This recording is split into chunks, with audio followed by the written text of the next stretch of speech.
Welcome to Agmax. Parvathipuram జిల్లాలోని రైతులు ప్రకృతి సాగు వైపు అడుగులు వేసేలా ప్రోత్సహించాలని కలెక్టర్ ప్రభాకర్ రెడ్డి అధికారులను ఆదేశించారు. బుధవారం కలెక్టరేట్లో తన ఛాంబర్లో సంబంధిత శాఖ అధికారులతో నిర్వహించిన సమీక్షా సమావేశంలో ఆయన మాట్లాడారు.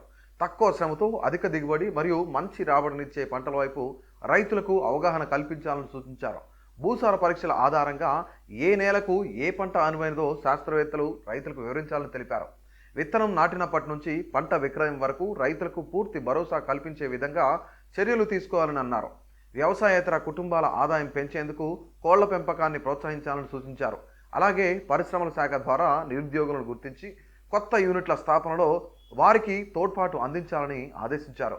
పాడి రైతులు కేవలం పాలు అమ్మడమే కాకుండా పన్నీరు వంటి విలువ ఆధారిత ఉత్పత్తుల తయారీపై శిక్షణ ఇవ్వాలని పేర్కొన్నారు.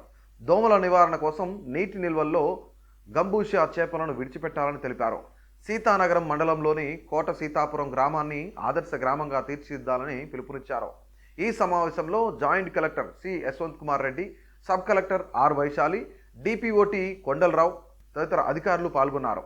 ఇక మార్ట్ ప్రాజెక్టు జిల్లా అభివృద్ధికి సరికొత్త దశ చూపుతుందని కలెక్టర్ ప్రభాకర్ రెడ్డి ఆశాభావం వ్యక్తం చేశారు. ఈ ప్రాజెక్టు ద్వారా ప్రతి శాఖ అధికారి రూపొందించే కార్యాచరణ ప్రణాళికలతో రైతులు మరియు మహిళల ఆదాయం రెట్టింపు కావాలని లక్ష్యంగా పెట్టుకోవాలని సూచించారు.